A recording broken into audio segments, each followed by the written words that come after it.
Hello friends, welcome to our you can speak kit and concept. आज मैं sir से एक नहीं बल्कि एक से ज्यादा क्वेश्चन पूछने वाली हूँ। सर, जो मेरा फर्स्ट क्वेश्चन है कि हैव अगर मेन वर्ब है तो क्या उसके 6 फॉर्म हो सकते हैं, जैसे आपने ड्रिंक के लिखे। सेकंड क्वेश्चन है हैव यहाँ पर यदि मेन वर्ब है तो हैज क्या है, और थर्ड क्वेश्चन है हैव और हैज के यूज क्या होते हैं। इट मींस गाइज मेरा एक नहीं, यहाँ पे मैं 3 क्वेश्चन सर से करने वाली हूँ। आप यहाँ पे 4 क्वेश्चन देख सकते हैं। अगर हैव ये क्रियापद है तो ड्रिंक जैसे क्या इसके 6 फॉर्म होंगे। हैव, हैज, हैड ये सहायक या मूल क्रियापद है। थर्ड क्वेश्चन, अगर हैव ये क्रियापद है तो हैज क्या है और हैज कैसे बना है। एंड लास्ट क्वेश्चन, और हैव एंड हैज के उपयोग क्या है। मैडम, स्पोकन इंग्लिश में और ग्रामर में यह सबसे इंपॉर्टेंट टॉपिक है। लेकिन उससे पहले दोस्तों, अगर आपने इससे पहले जो क्वेश्चंस मैडम ने मुझे पूछे उसकी सीरीज आपने नहीं देखी है तो हमारे यूट्यूब चैनल की प्लेलिस्ट में आपको जाना है और सब क्वेश्चंस आपको स्टेप बाय स्टेप ही देखने हैं। तो मैडम, आपका क्वेश्चन क्या है?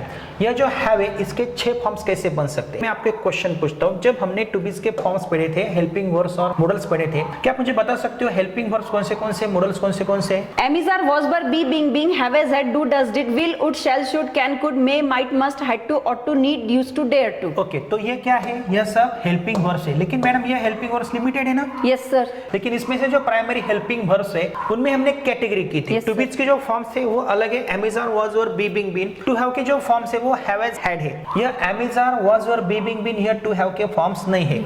अगर आपको कोई पूछता है हैव, हैज, हैड क्या है तो आपका क्वेश्चन क्या है, इसके 6 फॉर्म्स हम कैसे बना सकते हैं। तो यहाँ पे देखो, टू के बाद क्या है? हैव है। ऑब्वियसली ये क्रियापद होगा। लेकिन क्या आपको इसमें एक्शन मिल रही है? No sir. टू ड्रिंक में पीना, यस। टू गो जाना, यस। यहाँ पे ड्रिंक का मतलब होता है पीता, ड्रैंक का मतलब पिया, ये पास्ट टेंस है। ड्रंक का मतलब पी चुका, ड्रिंकिंग का मतलब पी रहा, और ये से सफिक्स इट मींस ड्रिंक से। अगर मैं आपको बोलता हूँ इसे आप कंप्लीट करो तो मैं आपको बोलता हूँ हैव का पास्ट टेंस क्या है? हैड। और हैव का थर्ड फॉर्म भी क्या है? हैड ही है। और फर्स्ट फॉर्म को ही हम आईएनजी लगा सकते हैं, हैविंग कर सकते हैं। तो to have, had, had, having. ऐसा नहीं होगा हैव, हैज, हैड। तो यहाँ पे मुझे बताओ फर्स्ट, सेकंड, थर्ड फॉर्म में हैव क्या है? यहाँ पे फर्स्ट फॉर्म है हैव। सेकंड फॉर्म क्या है? हैड। और थर्ड फॉर्म क्या है? हैड। यह हैड क्या है? पास्ट पार्टिसिपल है। यह हैड क्या है? पास्ट टेंस है। हैव का पास्ट टेंस क्या है? हैड। हैव का थर्ड फॉर्म क्या है? हैड। लेकिन हैव को क्या हम यस यस सफिक्स लगा सकते हैं? इसके लिए आपको क्या करना है? सिंपल प्रेजेंट टेंस का एक रूल पढ़ना होगा।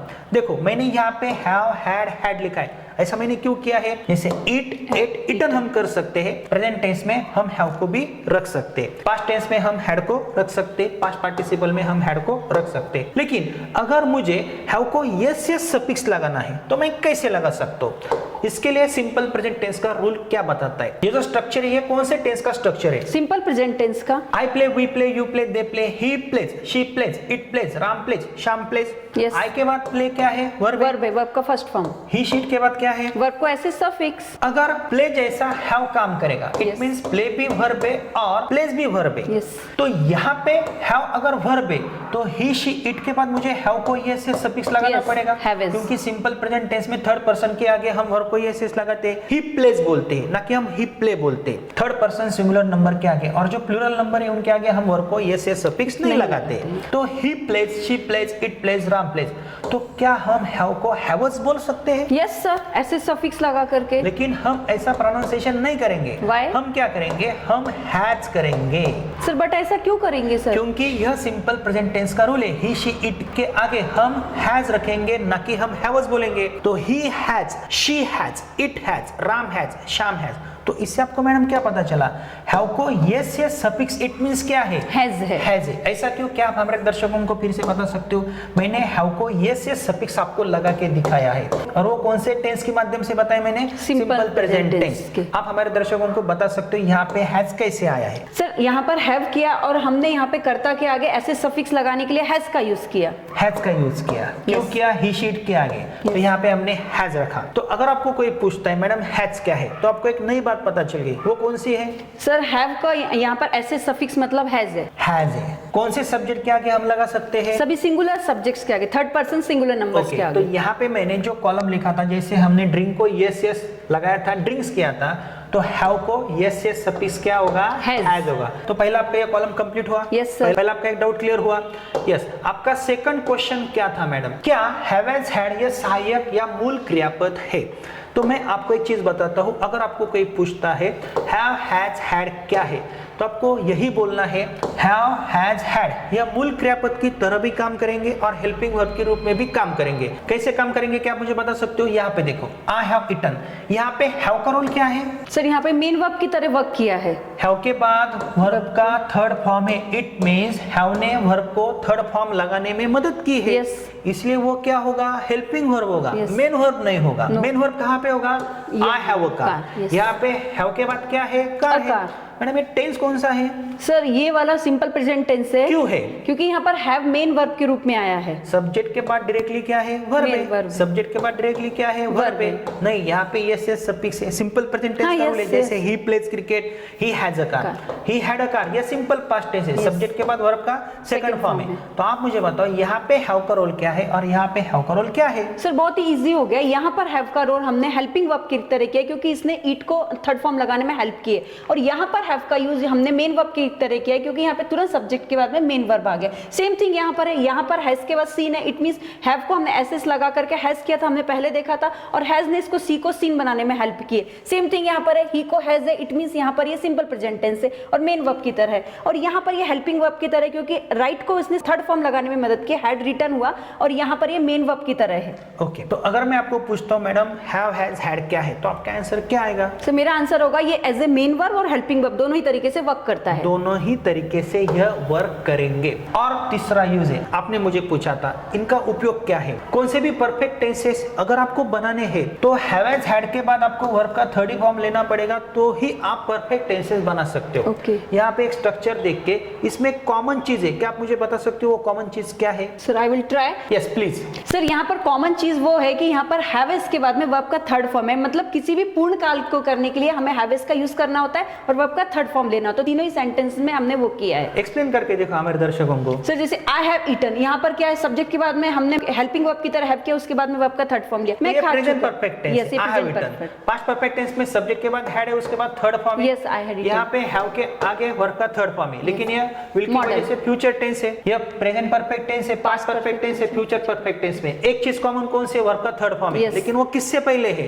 हैवेस से पहले। हैवेस और हैड से पहले। यहाँ पे वर्तमान काल में हैवेस, भूतकाल में हैड, और भविष्य काल में विल हैव के आगे वर्ब का क्या है? थर्ड फॉर्म है। इट मींस इनके यूजेस क्या क्या है? As a main verb, as a helping verb, then after कौन से भी परफेक्ट टेंसेस अगर आपको बनाने हैं तो हैव, हैज, हैड के बाद आप वर्ब का थर्ड फॉर्म लेकर ही परफेक्ट टेंसेस बना सकते हो। मुझे ऐसा परफेक्ट टेंस दिखाओ, हैव, हैज, हैड नहीं है, वर्ब का थर्ड फॉर्म नहीं है, और वो परफेक्ट टेंस है, मतलब कोई भी पूर्ण काल है, और मेरे पास से 1,00,000 रुपए लेके जाओ। ऐसा कोई भी नहीं है सर। तो आपने जो क्वेश्चंस मुझे पूछे थे उनके आंसर सभी आपको पता चले? Yes sir. क्या क्या क्वेश्चंस है? देखो अगर मैं आपको फिर से पूछता हूँ हैव यह क्रियापद है, तो ड्रिंक जैसे क्या हम 6 फॉर्म हैव के बना सकते हैं? हैं। हैव, हैज, हैड यह सहायक क्रियापद है या मूल क्रियापद है? दोनों ही है। दोनों ही है। अगर हैव यह क्रियापद है तो हैज क्या है? यस सर, बता सकते हैं। क्या है? हैव को ऐसे सफिक्स मतलब हैज है। हैज है। और हैव और हैज के उपयोग क्या क्या है परफेक्ट टेंसेस बनाने के लिए? मूल क्रियापद, सहायक क्रियापद, और भी कई सारे यूजेस है जो हमने हमारे ऐप में सेपरेट हैव, हैज, हैड के दिए हैं। दर्शकों आपको क्या पता चला? यह एक क्वेश्चन था, उसका आंसर मैंने देने की कोशिश की है, लेकिन अगर आपको ये वीडियो आपको डिफिकल्ट लगता है तो आपको सेपरेट वीडियोस देखने हैं। Be, being, been, have, has, had, do, does, did, grammar के as soon as, no sooner, hardly, when, direct, indirect, change the voice, simple, compound, complex sentences, as soon as, no sooner than, ऐसे बहुत सारे grammar के items हैं including writing skill, तो वो आप देख सकते हो। लेकिन अगर आपको स्पोकन इंग्लिश में और ग्रामर में परफेक्ट होना है तो आप हमारा you can speak it app install कर सकते हो, जहां पे हमने सीक्वेंस वाइज वीडियोस आपके लिए रखे हैं। वहां पे आपको 4 बुक्स भी मिलते हैं। ये सब टॉपिक्स हमने बुक्स में भी कवर किए हैं, लेकिन वीडियोस लेक्चर के साथ हम बुक्स प्रोवाइड करते हैं। और 60 to 90 के स्पोकन इंग्लिश के कोर्स में मोर देन 200 वीडियोस है, रिकॉर्डेड कोर्स है, कीमत भी बहुत कम है। अगर आप वो कोर्स हमारे ऐप से परचेस करते हो तो 4 बुक्स आपके पते पे हम भेज देते हैं। और उसी प्रकार किसी भी एग्जाम में अगर आपको ग्रामर में अच्छे मार्क्स प्राप्त करने हैं तो आपके लिए यह कोर्स सबसे बेस्ट साबित होने वाला है। ऐसा क्यों? क्योंकि sequence wise more than 200 videos है और वहां पे इससे भी अच्छे टेक्निक्स हमने ग्रामर के आपके लिए प्रोवाइड किए हैं। लेकिन स्पोकन इंग्लिश के टेक्निक्स और ग्रामर के टेक्निक्स हमारे अलग है। स्पोकन इंग्लिश में हम आपको ग्रामर पढ़ाते हैं, लेकिन वो स्पीकिंग ओरिएंटेड ग्रामर होता है। और फ्रेंड्स आपके लिए खुश खबर है, इन फ्यूचर आप हमसे ऑनलाइन क्लासेस के माध्यम से भी जुड़ सकते हो। लेकिन उसके लिए आपको क्या करना है? हमारा you can speak it app install करना है। हम आपको नोटिफिकेशन भेजते रहेंगे। माहेश्वरी मैडम और मैं खुद आपके ऑनलाइन क्लासेस भी कंडक्ट कर सकता हूं। और ध्यान में रखें, ऐसे जो क्वेश्चंस है आपको ढूंढने पर भी कहां पे भी नहीं मिलेंगे, एक्सप्लेनेशन भी नहीं मिलेगा। और अगर आप यह पूरी सीरीज मोर देन 1000 क्वेश्चंस हमारे पास है, उनके आंसर्स हमारे पास है, हमारे पास नोट्स है, बुक्स है, सब टेक्निक्स है। से आपको क्या करना है, हमारे चैनल की प्लेलिस्ट में जाना है, हमारा ऐप इंस्टॉल करना है सीक्वेंस वाइज वीडियोस के लिए, और स्टेप बाय स्टेप हमारे आगे के क्वेश्चंस भी देखने हैं। Thank you very much.